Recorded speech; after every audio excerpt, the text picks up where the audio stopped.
morning. Good afternoon, everybody. Hi, guys. My name is Emily.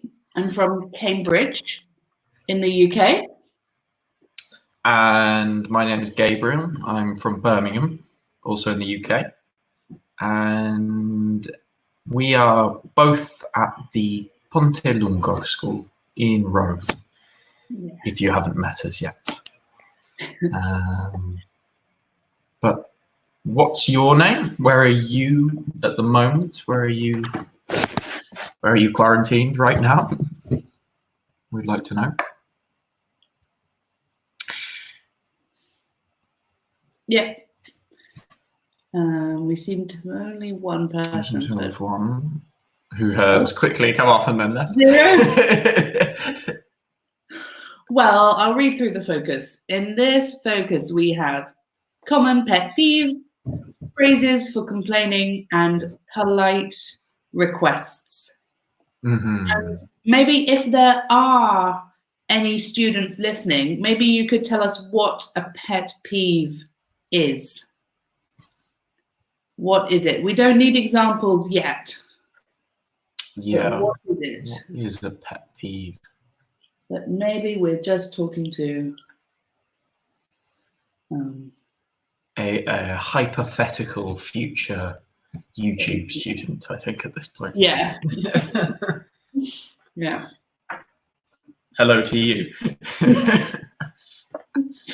What is a pet peeve? Yeah. Just gives me more time to think about my pet peeves. Yeah. Come on also later. Yeah.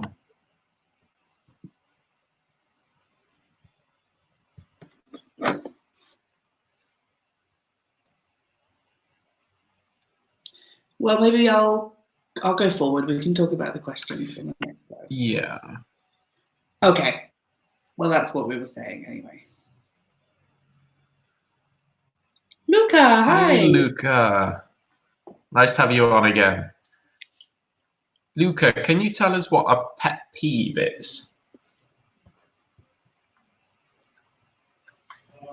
We'll get on to examples, but can you tell us what actually is a definition of a pet peeve?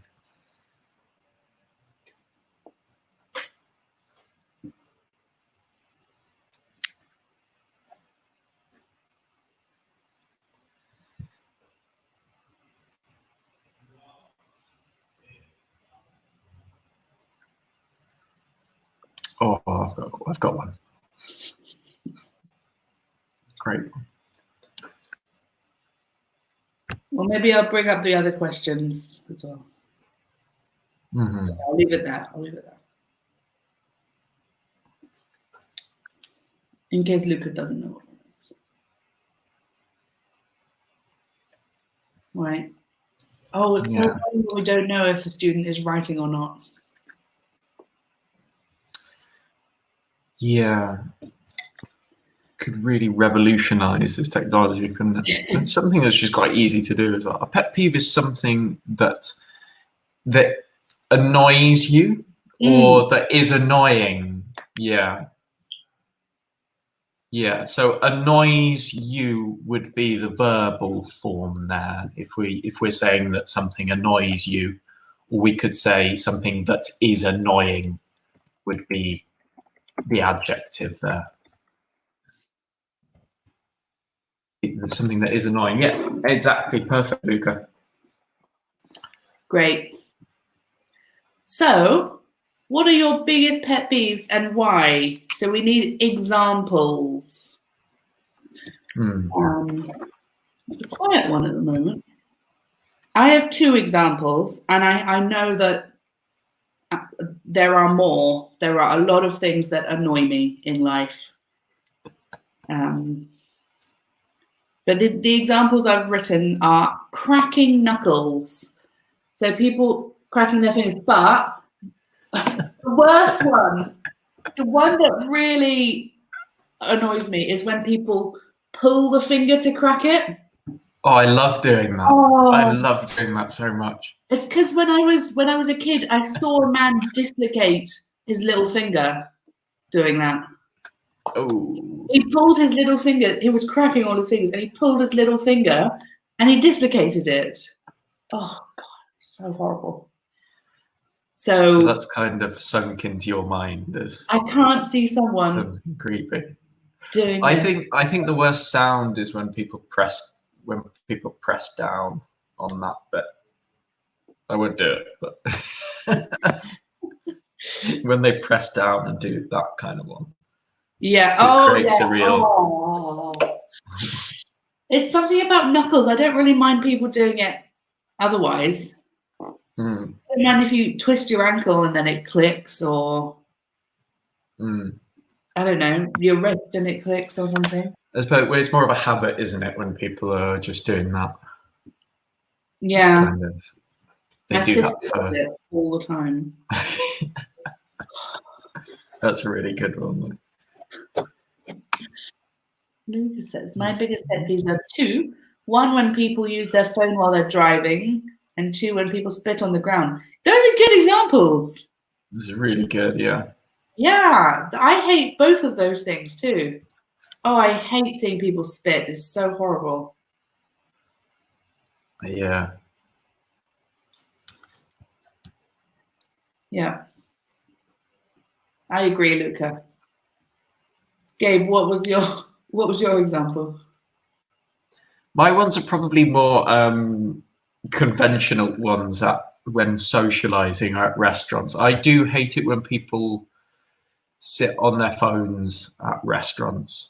That really especially my friends. I don't give a crap if other people are doing it so much, but when people are just sat on their phones, not really engaging, that annoys me.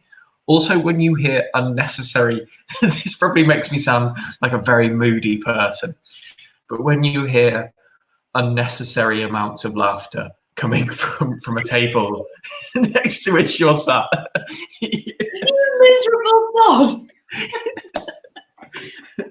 I know, it's a terrible one. When you have that one person who has like laughter, like, kind of like a machine gun or something, and they're deliberately, it looks like they're trying to make it known that they're laughing. I kind of know what you mean. It does make me sound like a huge misery guts, I think, but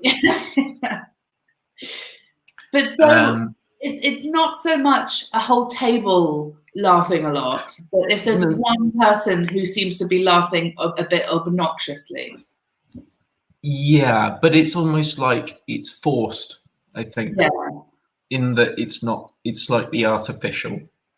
Okay. I don't mind it, of course, when a table. I'm often part of the table that is, as you would well know, raucous with laughter.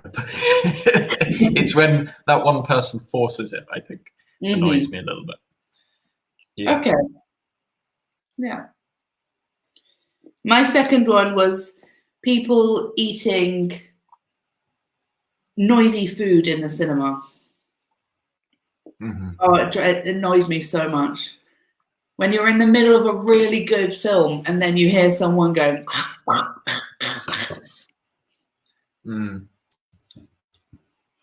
Popcorn is not suitable cinema food.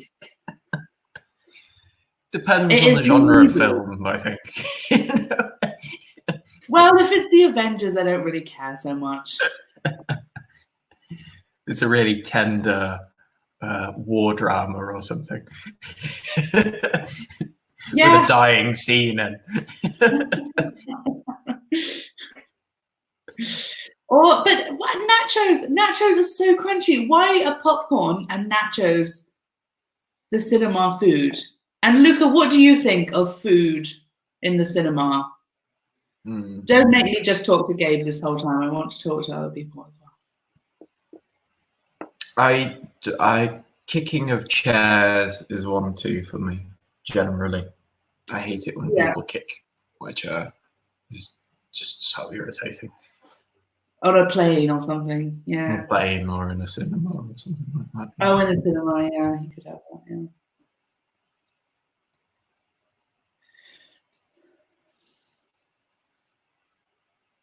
Oh, talking in the cinema. Yeah. That's a really good one. Yeah. It's even worse. Talking in the cinema is even worse than noisy food.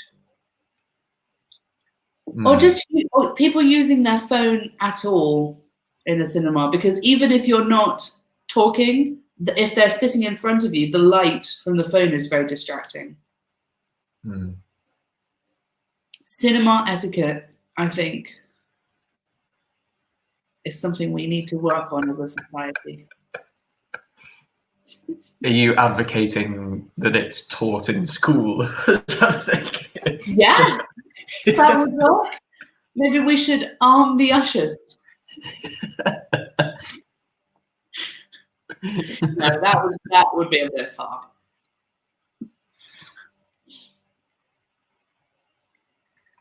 Yeah, I think it's a difficult problem to solve though, because you can't. If the ushers were going to make more of a fuss during the film, that would be annoying too. That would create an even bigger distraction, and then you'd have people. But also, if you sell popcorn at the cinema, you can't tell people not to eat popcorn. It's only me that gets so annoyed by it. I think often these pet peeves, I think the cinema is a really good example because it's a location at an event where you get a lot of people tightly crowded together in close quarters in a way, and I think that is the kind of ideal location for people to annoy you.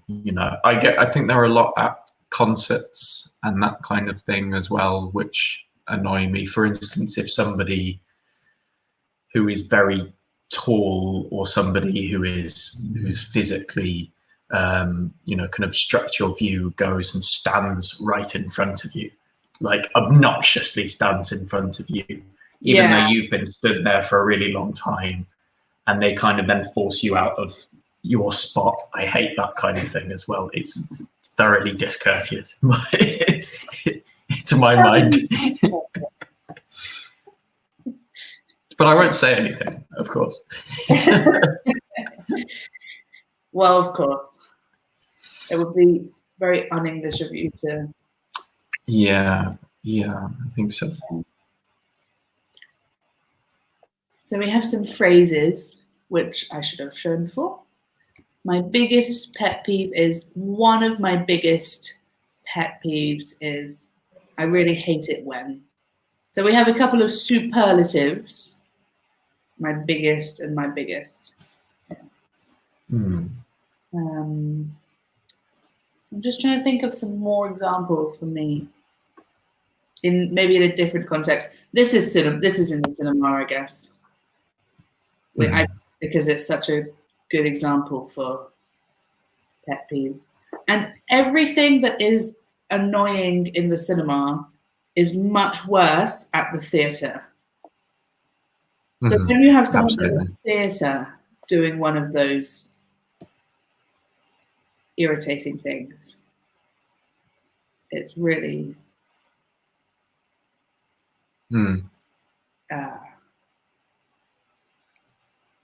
I wanted another word apart from annoying, but it's really annoying.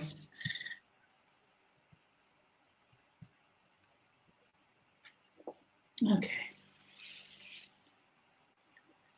Well, I'll go for it. Let's do it. Do you want to take it? Okay, well, we have some phrases for complaining about our pet peeves here. And the exercise as given is to order them, to rank them from the weakest to the strongest. In reality, most of these phrases they're not quite so clearly ordered.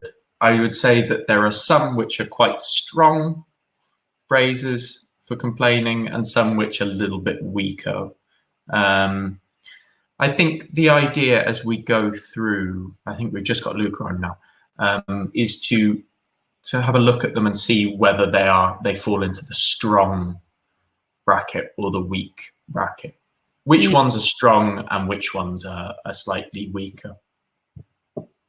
I'm not even sure if we can put. Do you think we can put them into 3 brackets, Emily?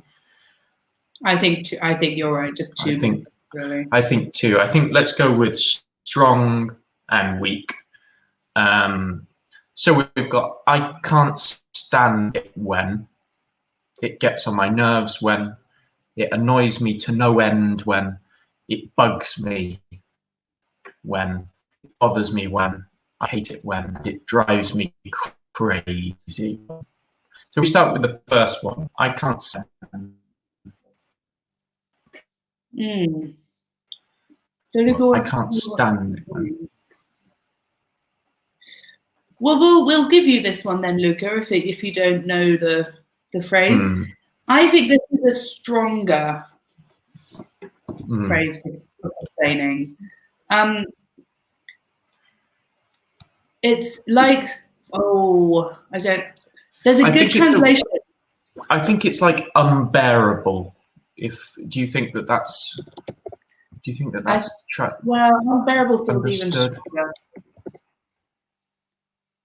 I know, but or unsupportable, because that's like the Italian. Yeah. Something unsupportable. Intolerable or unsupportable, yeah. Yeah, I'll write that.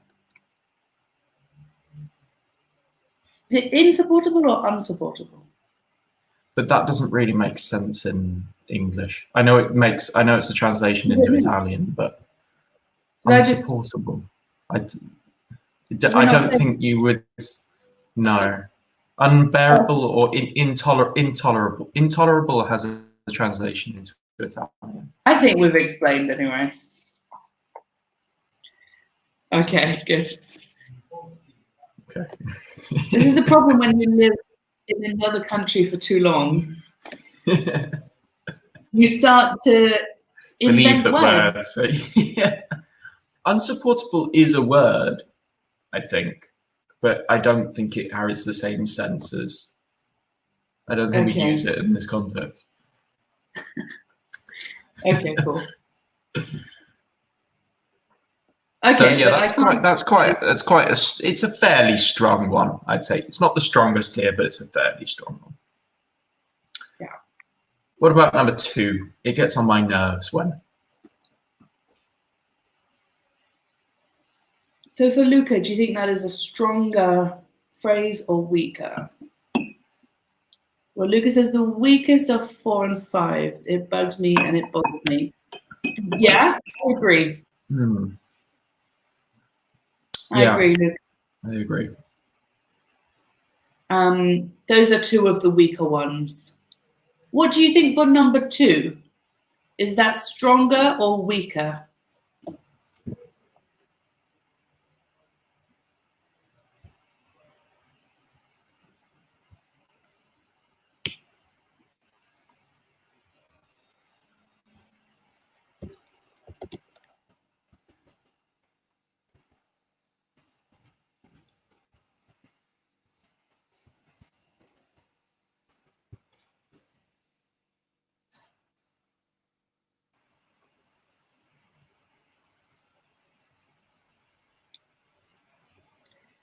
So Lucas said a little bit strong. What do you think, Gabe? I think this falls into the weaker category. Again, I think it bugs me and it bothers me. It gets on my nerves when. I think, agree, as you said, with number 4 and 5 being the weakest, I think I'd put number 2 alongside that as well. Yeah. It gets on my nerves. It's not a very serious problem, something that gets on your nerves. It's just something annoying. Okay. Wow. Number 3. It annoys me to no end when.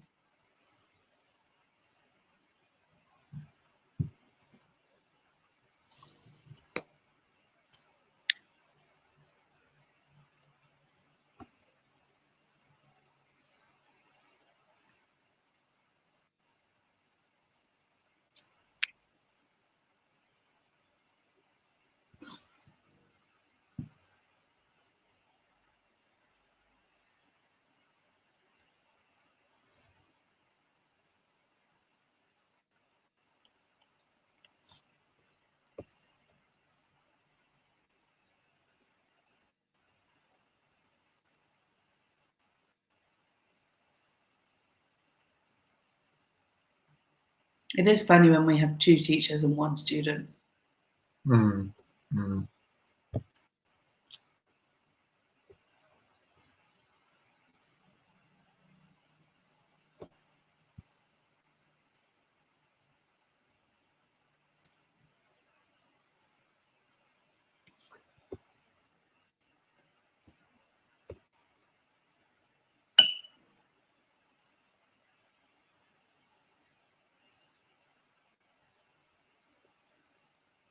I was able to get the order. If you click it, actually, the order is kind of comprehensible in a way. It's just probably not for this level. I don't think it's a very fine difference. Some of them. Yeah. After 4, 5, 2. So Luke is giving us an order still. I think he's right. Yeah. So then we would have left. I hate it. It drives me crazy. Yeah. Yeah. It annoys me to no end. Yeah. So if we said only "it annoys me when," this would be a weaker phrase. Like it bugs me. But it annoys me to no end. To no end means without finish. So it's a stronger.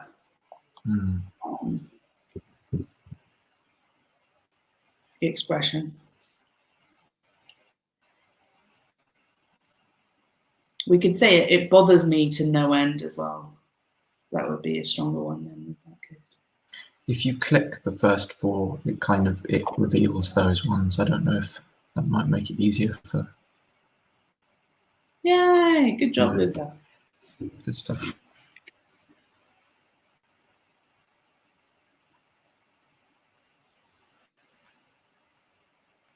So these next 3, are all pretty strong. Which do you think would go next? Yeah. I think in reality, these are very similar. They are. They definitely are. It drives me crazy. Depending on the context and your tone of voice, these could all, any one could be stronger than the other if you said it in the right tone of voice.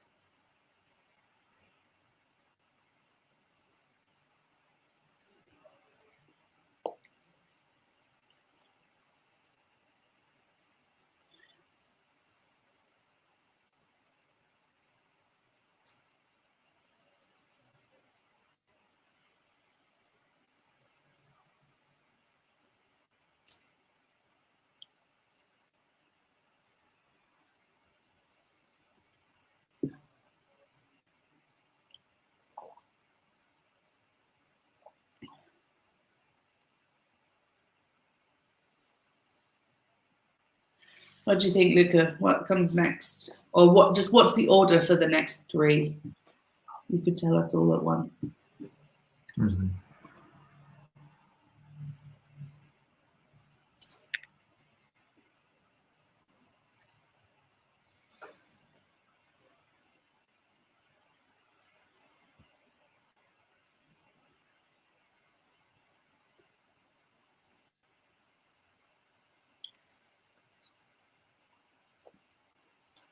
Okay.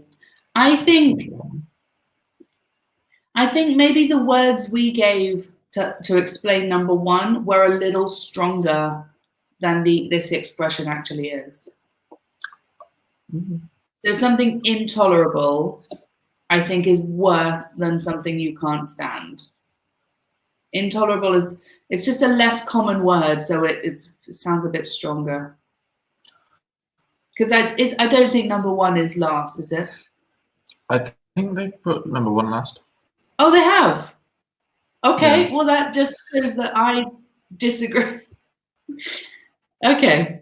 I don't know. I think I think as is clear from our level of uncertainty on this, it really depends on nation and context with these ones, because I could easily see how number 1 could most definitely be the strongest.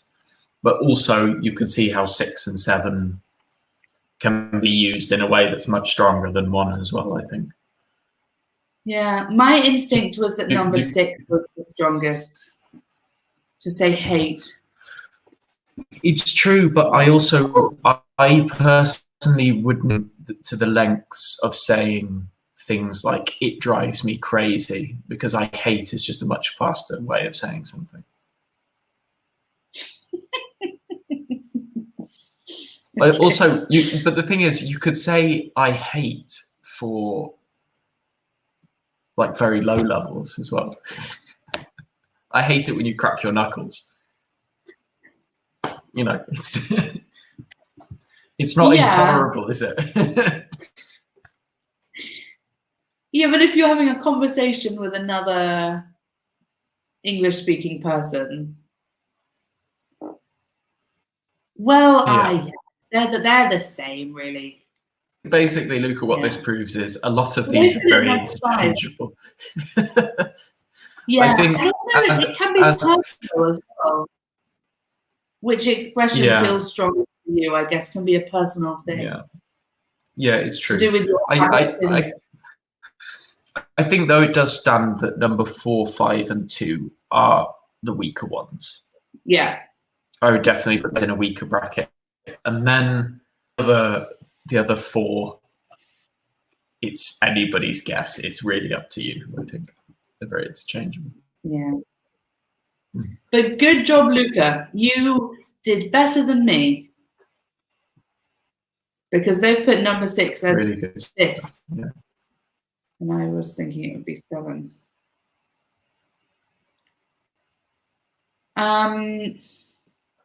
So maybe we could ask Luca to use these phrases with some of his pet peeves. Luca, what would you say it gets on your nerves when compared to it drives you crazy? When? So some of the things we had earlier, spitting on the street, talking on your telephone while driving, talking in the cinema.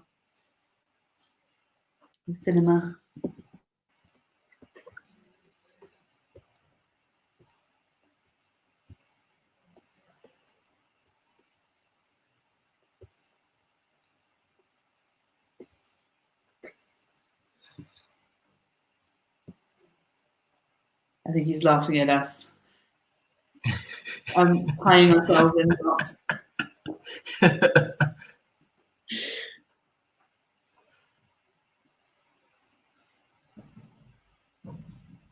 I think what I do learn from looking at a lot of these kind of order exercises is how much intonation,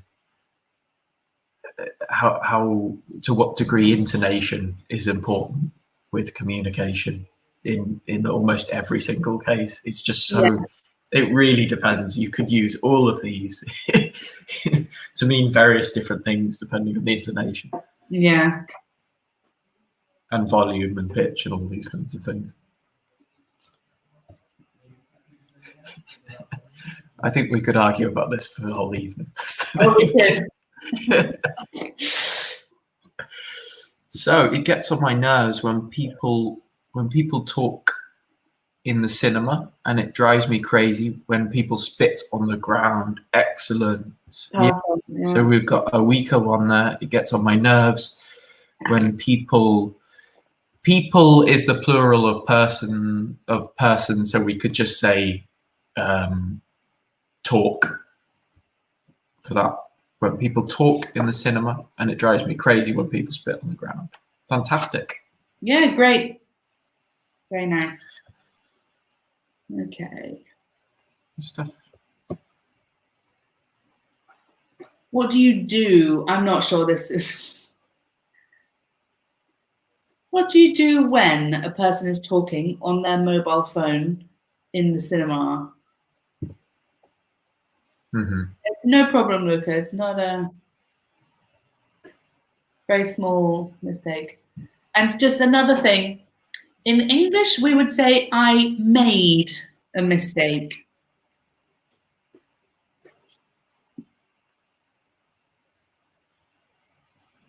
But it was a good sentence. Fantastic. What do you do when something annoys you? I mean, it's a bit of a stereotype about British people, but particularly English people, that when you're in public and something annoys you, you do nothing. You just look very angry. You stare. You give them a really angry look. You stare at them, possibly. If you're really angry, you look at them. Yeah. You might even shake your head if you're really angry. Or you do one of these. Yeah. Yes. Or possibly that as well. But on no account take any real action. Yeah. Exactly. What do you do, Luca, when something annoys you? Do you take action, or do you silently burn inside?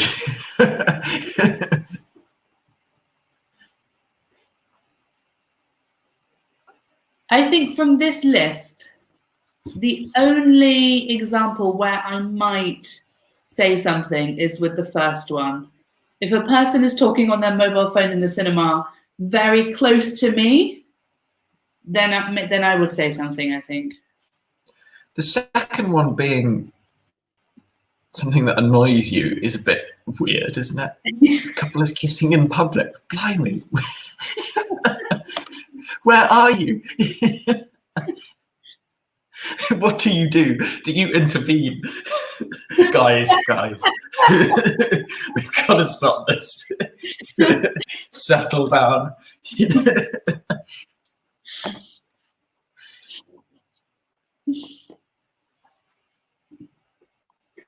I don't think I'd intervene in any of them, to be honest.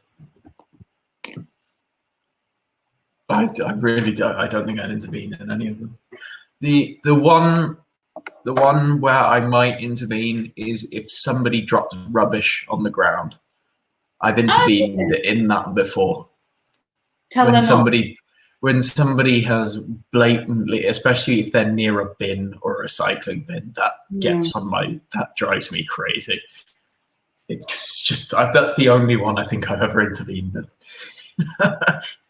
Yeah, I might pick the rubbish up, but I wouldn't say anything. Maybe I was feeling pretty happy, pretty confident. I think it's good. I think it's good to say something. Yeah. In that situation. Yeah. If the person I'm waiting for is late, then I would send a message. But that's a bit different because it's probably a friend, isn't it? Where all of the other pet peeves that we've talked about, I think the assumption is that it's a stranger, it's someone in public that you don't know. But if a friend is late, it's different. It's not the same to talk to a friend if they do something. Yeah, absolutely.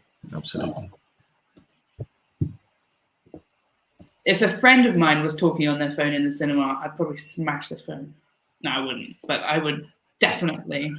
No friend of mine would talk in the cinema. Yeah, I don't know how I would have ever ended up in that situation. The friendship ends there. Yeah. Exactly, Luca. So, shut up, please. Yeah. Yes. Okay, well, let's go forward because this is a bit weird, this activity. Yeah. Okay, we've got some more vocab. We have great, appreciate, stop, and mind. This is really nice from Luca. That's a very nice, gentle, polite way of expressing distaste, isn't it? Yes. Could you please go? Could you go out to talk on your phone, please? Yeah, that's really nice. Yeah. In fact, that's almost exactly like the first one we have here. Oh yeah.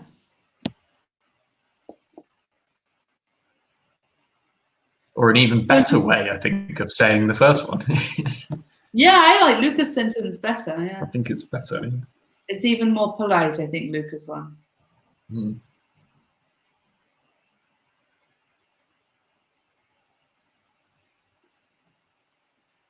Number one, Luca. Yeah. Yeah, exactly. Could you please stop talking during the film? So just to point out, the verb stop needs the ing form. If you want to use a verb afterwards, we need the gerund, the ing form. It's the same with start, wants the ing form as well. Could you please stop talking during the film? Very good.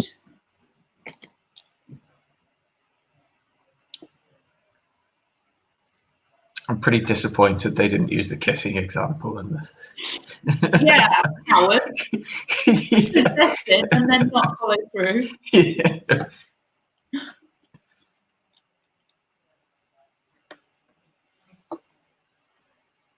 Great. Good stuff. I'd appreciate it if you smoked elsewhere, please. Yeah. So, yeah, and elsewhere means somewhere else. I think to say somewhere else is more common, but if you smoke somewhere else or elsewhere. Anywhere but here, isn't it? Yeah.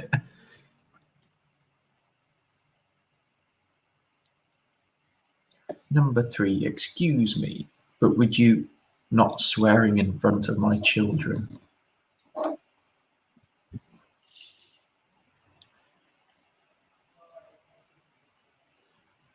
What was that pet peeve you were saying earlier, Emily?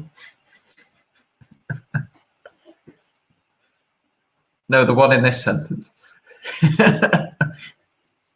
What? That's exactly right, Luca. Yeah. Excuse me, but would you mind not swearing in front of my children? Excellent. I didn't say that earlier. No, not that one. The one about children. Oh, right. Yeah. Yeah, I was wondering earlier if just children in general could be a pet peeve. Pet peeve. Swearing, yeah, that's exactly right. Is bad words are vulgar words. Yeah.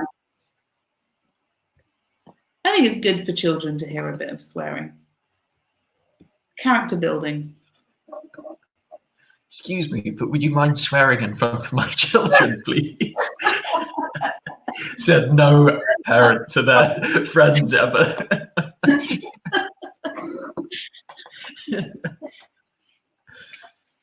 And number 4, it would be Great if you could cover your mouth when you sneeze. Yeah, especially important these days. Number 4. I think that's the phrase of the month. Yeah. Yeah.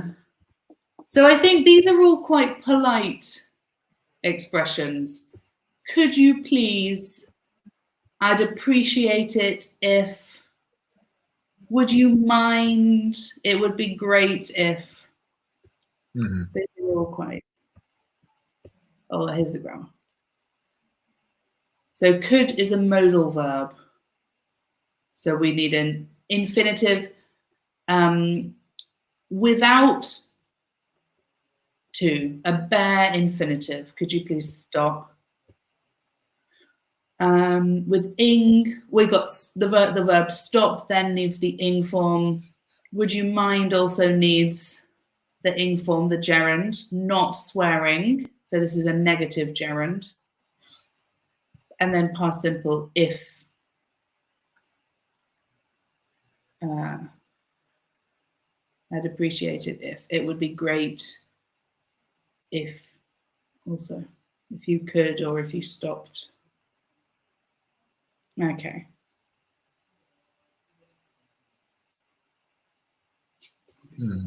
This is very similar to the one 2 slides ago.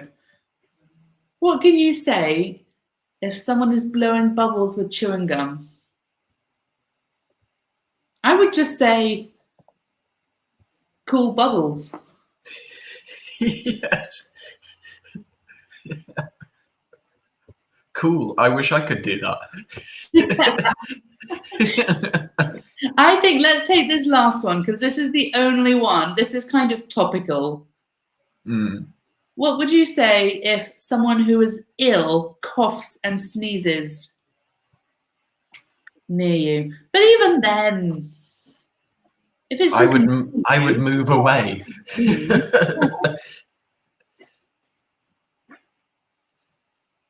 If you were going to intervene, what would you say? Someone is picking their nose at something.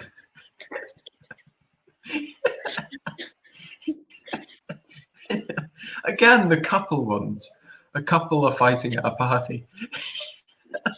Who is this person? Romantic endeavors.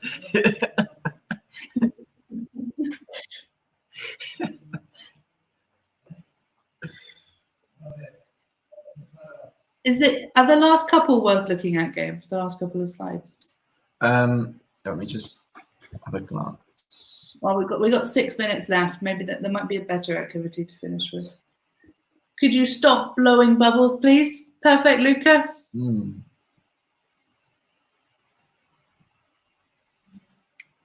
The last slide is a waste of time. Slide 8 is about people you live with, and if there are any annoyances, which could be all right.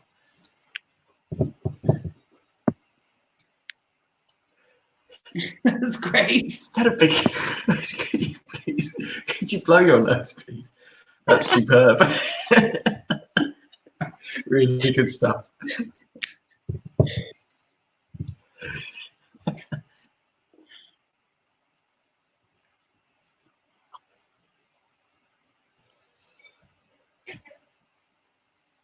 That's impressive. This is perfect grammar on this one as well. That's really good. Instead of plus gerund, could with the interrogative. Very nice. Yeah, you're on a roll here, Lucas. So I'm interested in what your intervention is for the couple fighting.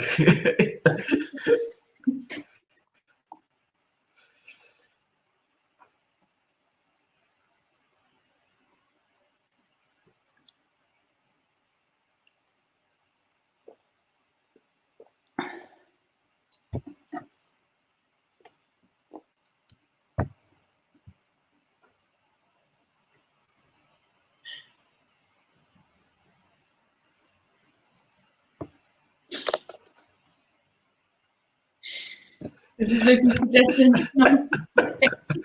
Call the police.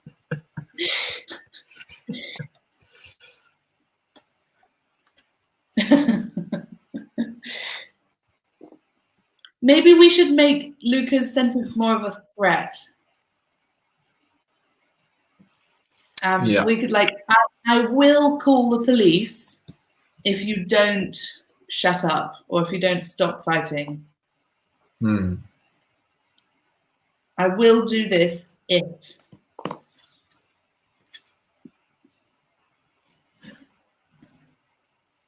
Okay, well, let's go to the last one. That's enough of that. Okay. You live in a flat with the people with us, let's say. With us. Talk about what annoys you about living with them. And remember, you must be polite and explain why you feel this way. So we're going to continue living together, but you have to express your discontent, your pet peeves about us. So you can invent problems.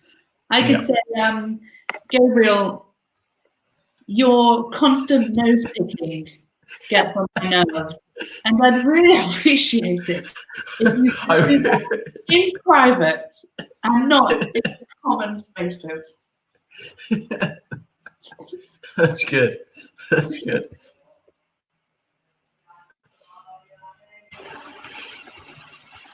Would you mind closing the door?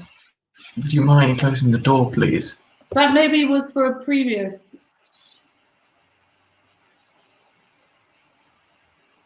Well, it's great.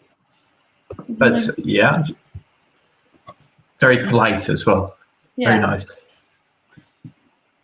I'm not sure what the problem was, but yeah.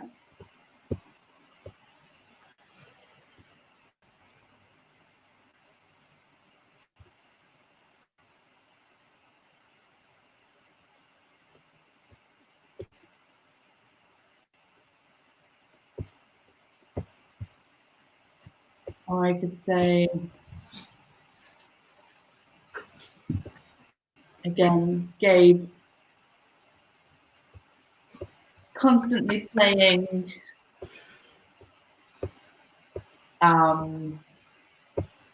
death metal at 3 a.m. That's not too far wrong, actually. Is a bit antisocial in the flat, and it's becoming a problem. Would you mind? If you don't stop, I'll call the police on you.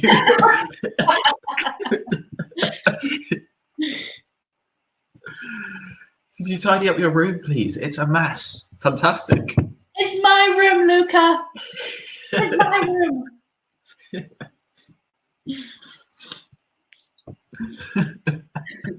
Maybe Luca's talking to this lady, to this person in this room, in the picture. Quite possibly.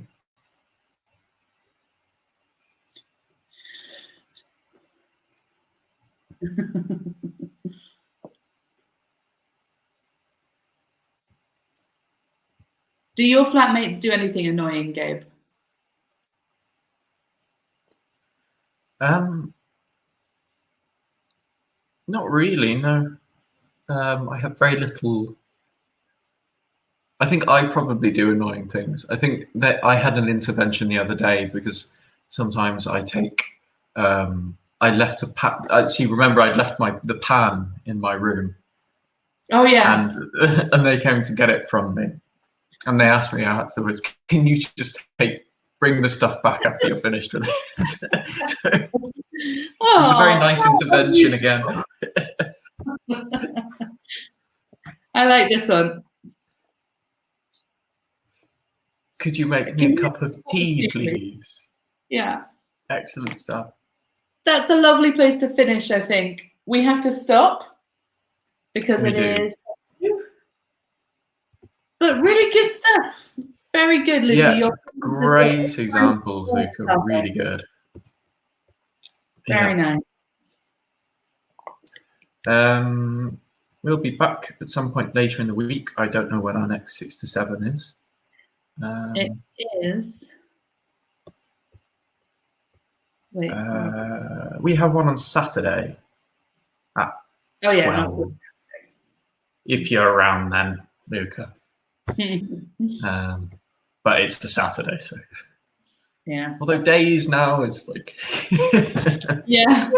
I don't know. It is the weekend. Yeah. Okay. Okay. Enjoy the rest of your day as well, Luca. Bye.